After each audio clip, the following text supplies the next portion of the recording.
Maybe you've heard of the crazy company. It's also an app. It's called OnlyFans. This thing has just blown up in the past year, especially because of what's going on in the world, and people are very lonely, and you can't go to strip clubs anymore. So this is like a strip club brought to your phone.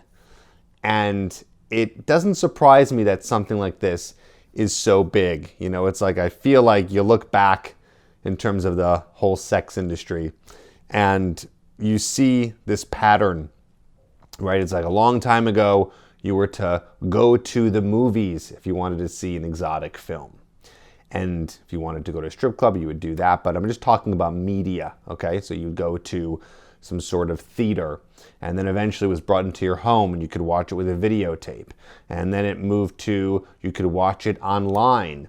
And then it started to become where there was more than just actresses who were in these erotic films, but then it was amateurs. And then there was all these cam shows. So what I'm seeing here is that it keeps on getting closer and closer and closer and closer to the consumer, all the way to the point where you are on OnlyFans and you are directly paying a girl, and you can even pay her just to text message you, where you guys can be texting and you guys can get on FaceTime and you guys can be right there for each other. So it gets closer and closer and closer, and now it's so close to the point where you guys are so connected, and you can do this with thousands of different girls that, of course, this thing is completely blown up. Now, there is a reason why I'm shooting this video. It's not just to educate you on the erotic or porn industry, as you call it,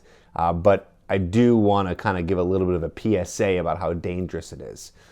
But let's go back to this idea of how this all works, right? So this company is, I think, I don't know the details. I didn't do too much research here, but probably raking in many, many millions, multiple millions of dollars here on this.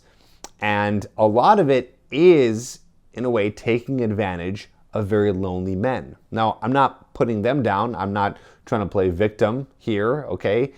We all have our own choice. We make the choices. We do the actions that we want to do. It is what it is. But what I found is, now it is so much easier for a person to pay a sex worker, right? Before, you would have to actually try to find a prostitute somewhere, which many men do, or you'd have to go and get over to a strip club somewhere. But now, it's so easy. You have your phone, it's a click of a button. So more and more guys can take advantage of this. And I think that this is very dangerous, because this really plays to guys' insecurities and plays to guys' loneliness. So what I'm trying to say here in this video is this is not something you should partake in. Basically what you're doing when you are going on one of these things and you're paying whatever it is per month to see the pictures, the videos, or connect with a girl, is you are training yourself to start going into this downward spiral of addiction. It does become an addiction like anything else, right?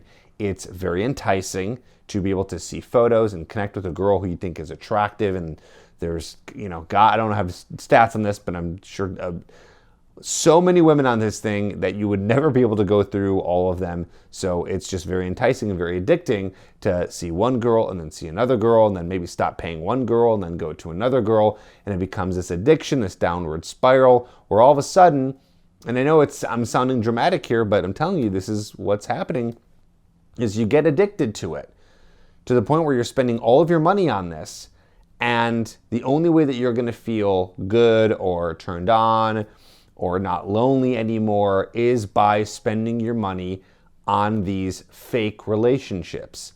And these girls are very, very good, especially the ones that are in the top percentile who make a lot of money.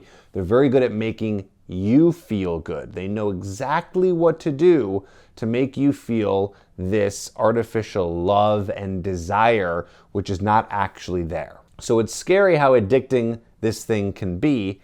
And I'm afraid that if a guy gets a taste of this, that he's not going to actually put himself out there to form a real connection with a real woman out in the real world, or even at the very least meeting women on dating apps, which is totally cool. Meeting women on dating apps, but again, eventually getting with them in person and not paying for their affection or for their time.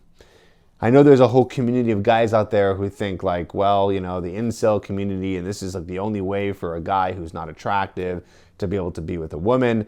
I just don't think that's true. I think that there are a lot of things that a guy can do to be able to actually have a real connection with a woman and do this without having to pay money or feeding into this really scary addiction that can happen when you get this dopamine rush of getting the picture or the text or the FaceTime call with this girl and just spending a lot of money on this. I know guys who I've talked to that have been interested in doing coaching with me who have spent tens of thousands of dollars into whether it be prostitution, whether it be some sort of seeking arrangement, or they're doing some sort of OnlyFans or cams or whatever. They're just pouring their money into this and they hate themselves for it. They do it because it's like this kind of this addiction. It feels good, it feels nice, but they hate themselves for it. Their self-esteem is completely tanked. They know it's fake, but they're addicted to it because it feels good and it gives them this sort of pleasure. It gives them this sort of attention. And they come to me to fix this exact thing, which we do. We get them so they're not putting their money into that and putting their attention and addiction into that and being able to transform them to start dating and meeting women in real life and then proving to themselves that they have the capability to be able to make a real connection with a woman, which feels 10 times better, 10 times more fulfilling, and just gives you this more realistic view into what a connection is, or if you want to call that love or attraction, whatever word you want to use there. But it gets them into something that is real. So I urge you, if you are a guy who is spending even $1 onto this thing, be careful. Even if you're just curious, be careful. I know it's enticing. I know there's a lot of women on there, a lot of women who are very attractive that you may want to see what's going on there, but it is dangerous for you to do this. So be careful and make sure that you are trying to find connection in a more natural way. So that's Tripp here, stepping off of his soapbox and talking to you about this and seeing the phenomenon that's going on here.